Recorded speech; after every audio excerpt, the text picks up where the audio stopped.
Ya, Anda kembali bersama kami di NTV Prime Dialog. Pak Azam, saya kasih kesempatan Pak Azam menanggapi yang tadi sempat terpotong, dan kemudian bagaimana kesiapan tim TPWA ini menghadapi sidang yang pihak Jokowi ingin dipercepat begitu, agar memang konfliknya selesai lah sudah. Konteksnya begini, saya kemarin itu sempat kecewa juga. Harusnya Pak Jokowi itu hadir. Walaupun iya sudah ada penasihat, tapi kalau dari kita semua hadir, itu kekecewaan kita, gitu loh ya. Yang terbiasa terjadi berapa kali kita mengajukan gugatan kan nggak pernah hadir Pak Jokowi. Yang janjinya akan membawa itu ke persidangan, ijazahnya, tapi kan semua itu nggak ada, nggak pernah hadir. Dan itu fakta nggak bisa dibantah. Mau dibantah dengan cara apa? Yo nggak bisa. Itu semua ada dokumentasinya. Nah, kembali pada Perkap. Perkap itu di pasal 316 2009 itu sampai 33 itu demi kepastian hukum yang berkeadilan. Kalau ada bahasa demi kepastian hukum yang berkeadilan yang dibuat sendiri oleh Kapolri atau Polri gitu loh ya. Ya harusnya kan kami berharap ada kepastian yang berkeadilan. Nah, untuk itu bukan cuma sekedar memperlihatkan ijazah. Yang ijazah ini sudah beredar lama. Seperti halnya Sandi Utama itu tanggal 1 bulan 4 2005 yang akhirnya diupload kemana-mana, yang akhirnya ditangkap sama Roy Suryo. Akhirnya itu yang terjadi gitu loh. Harusnya Sandi itu ditarik juga jadi tersangka. Mengedit juga pasal 3235, kenapa ada hak yang istimewa? Nah, ini perbedaannya secara hukum gitu loh ya. Termasuk kemarin kita Prof, Pak, kita bicara KUHP aja lah 108 ayat 1. Melapor ditolak. Loh, apa alasannya? Perintah dari atasan, pimpinan. Saya sampaikan, waktu ada kan, saya sampaikan di dalam itu. Kenapa itu ditolak? Ya memang karena konteksnya, beliau juga bilang ini urusan ijazah bukan urusan itu. Iya benar. Nah itu nggak boleh, itu diskriminasi namanya. Bagaimana orang mau melapor ditolak? Alasannya itu pimpinan. Loh kok begini? 2 pelapor, 3 pelapor, ditolak semua. Makanya saya minta kemarin itu waktu gelar perkara, boleh nggak? Jawab dulu. Oh ya boleh nanti ke SPKT. Nah sudah, saya bilang itu nggak boleh Prof, menolak begitu. Ini diskriminasinya kan kelihatan. Nah itu salah satunya. Jadi kepastian hukum atas asas keadilan itu yang ditulis di Perkap itu dengan permintaan pembanding 13 itu juga harus ditunjukkan. Tapi dengan alasan begitu ya kita mau bilang apa? Walaupun iya, Polda lebih maju daripada Mabes Polri gitu loh ya. Lebih maju. Kalau Mabes Polri kemarin kita mengajukan gelar perkara khusus juga hadir kan ya. Waktu yang Mabes Polri ya, saya kebetulan yang nulis surat, saya justru gak hadir, ada di situ cuman Bang Egy karena pakai kursi roda memaksakan, silakan untuk laporannya Bang Egy itu tanggal 9 bulan 12 tahun 2004 yang akhirnya tidak dilanjutkan, penyelidikannya itu dihentikan. Penyelidikan dihentikan, harusnya diselesaikan dulu baru SP3 gitu loh. Nah, ini kadang-kadang salah kaprah. Ya, itu yang poin yang paling penting, bahwa ijazah itu sama dengan yang beredar, nggak ada bedanya, sama. Saya pikir ada perubahan atau apa, pakai kacamata juga, ada kumis, sama semua. Nah, itulah yang akhirnya sama Roy Suryo CS RRT itu diteliti secara ilmiah. Lah mereka kan punya keilmuan tentang itu, maka diteliti. Setelah diteliti, baru diinikan. Nah, sekarang saya sempat pernah bilang juga di salah satu stasiun televisi juga, bahwa Pak Asep itu sebagai Kapolda nggak boleh dong ngomong telah mengedit 8 tersangka. Lu dari mana dia tahu? Wah itu bahaya, saya bilang. Seorang jenderal bicara begitu. Apalagi Kapolda, nggak boleh begitu. Menjustifikasi itu nggak boleh. Oke. Saya kira baik itu aja. Baik, ini apa namanya, kesiapan belum? Kesiapan menuju sidang seperti siap apa? ya kita siap. Oh, gelar perkara aja kita datang kok. Belum waktunya kita datang. Apalagi soal nanti proses perkara. Justru yang nggak siap Pak Jokowi tidak hadir. Harusnya didukung oleh penasihat hukum untuk hadir juga, menikmati suasana di situ. Harusnya dijawab begitu. Langsung nih Pak Azam sama Bang Yakub. Ya bagaimanapun ini kan permasalahan hukum. Kami sebagai kuasa hukum sudah diberikan kuasa, jadi sah-sah saja untuk kami yang hadir. Itu dari awal sudah kami sampaikan selalu. Kalaupun ada narasi seakan-akan Pak Jokowi semua dapat kuasa loh ya, prinsipal. Ini membahas polemik mengenai keaslian ijazah Presiden Joko Widodo dan kekecewaan pihak penggugat terhadap proses hukum yang berlangsung. Mari kita lihat bagaimana para netizen menyampaikan tanggapan mereka. Yang pertama, ketidakhadiran dalam persidangan. Pihak penggugat diwakili oleh Pak Azam menyatakan kekecewaan mendalam karena Presiden Joko Widodo tidak pernah hadir secara langsung dalam persidangan gugatan ijazah, meskipun sempat menjanjikan untuk membawa bukti ijazah tersebut.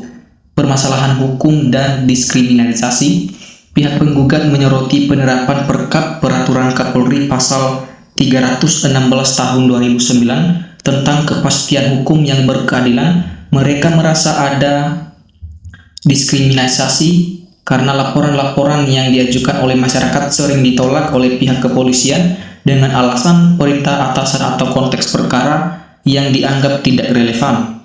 Tuntutan terhadap kepolisian, terdapat kritik keras terhadap kepolisian yang dianggap tidak objektif, termasuk pernyataan Kapolda terkait penetapan tersangka sebelum proses selesai. Pihak penggugat mendesak agar ada transparansi dan penegakan hukum yang lebih adil tanpa keberpihakan.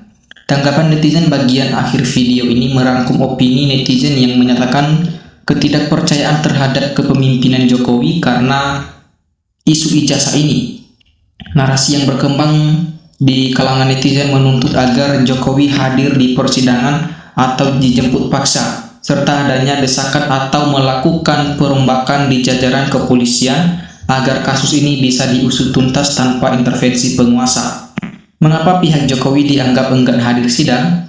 Pihak penggugat menyatakan kekecewaan karena Presiden Joko Widodo tidak pernah hadir dalam persidangan meskipun sempat memberikan janji akan membawa bukti ijazah ke dalam persidangan. Selain itu, narasi berkembang di kalangan netizen dalam video tersebut menyebutkan beberapa alasan dugaan ketidakhadiran tersebut. Di antaranya yang pertama, tudingan pemalsuan ijazah. Netizen mengklaim bahwa Jokowi tidak berani hadir karena dianggap tidak memiliki ijazah asli. Kedua, adanya perlindungan. Terdapat narasi netizen yang menuduh bahwa Jokowi merasa aman karena adanya dukungan dari pihak kepolisian yang dianggap membela kepentingannya. Strategi hukum, pihak kuasa hukum Jokowi menyatakan bahwa karena permasalahan ini bersifat hukum, kehadiran prinsipal sudah diwakili oleh kuasa hukum yang telah diberikan mandat sehingga ketidakhadiran Jokowi dianggap sah secara hukum. Mengapa penyidikan Bang Egy dihentikan? Berdasarkan penuturan dalam video, penyelidikan terkait laporan Bang Egy tertanggal 9 Desember 2004 dihentikan tanpa penjelasan rinci mengenai alasan hukum spesifiknya. Narasumber dalam video justru mengkritik prosedur tersebut karena menganggap bahwa sebuah perkara seharusnya diselesaikan terlebih dahulu sebelum diterbitkannya SP3 atau surat perintah penghentian penyidikan, sehingga ia menilai proses tersebut sebagai sesuatu yang salah kaprah. Mengapa pelapor merasa ada perlakuan tidak adil? Ya, dalam video pihak penggugat merasa proses hukum tersebut diskriminatif dan tidak adil karena beberapa alasan. Yang pertama, penolakan laporan oleh kepolisian. Narasumber menyatakan bahwa laporan yang diajukan oleh masyarakat ditolak oleh pihak kepolisian dengan alasan perintah dari atasan atau dalih bahwa perkara tersebut bukan urusan pelapor yang dinilai melanggar prinsip hukum. Ketidakadilan perlakuan hukum, terdapat keberatan karena adanya dugaan hak istimewa yang diberikan kepada pihak tertentu, sementara masyarakat lain yang melakukan tindakan serupa justru diproses secara hukum. Ketidakhadiran prinsipal, pihak penggugat kecewa karena Presiden Joko Widodo tidak pernah hadir dalam persidangan meskipun telah dijanjikan, yang menurut mereka menunjukkan kurangnya kepatuhan terhadap proses hukum yang semestinya. Justifikasi dini oleh aparat. Narasumber mengkritik tindakan Kapolda yang dianggap telah melakukan justifikasi atau menyatakan seseorang sebagai tersangka sebelum proses penyelidikan atau persidangan selesai, yang dinilai berbahaya bagi asas kepastian hukum. Mengapa Polda dianggap lebih maju dari Mabes Polri?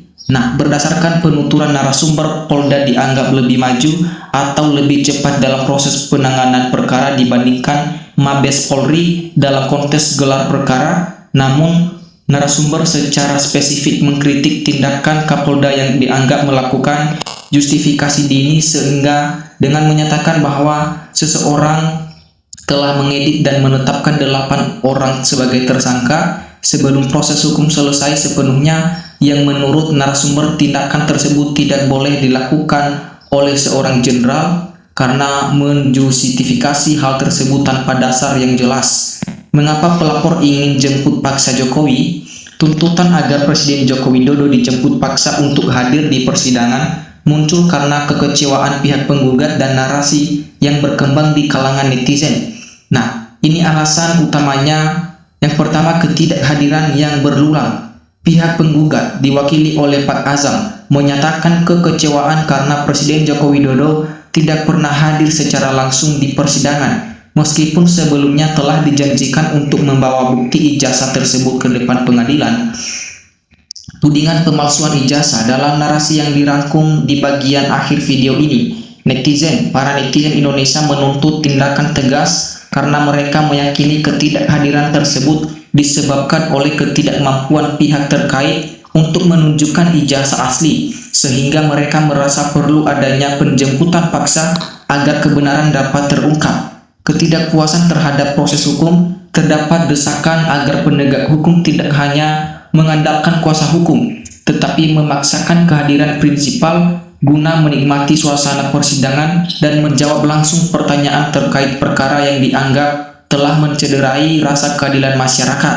Mengapa pelapor mengkritik alasan pimpinan polisi?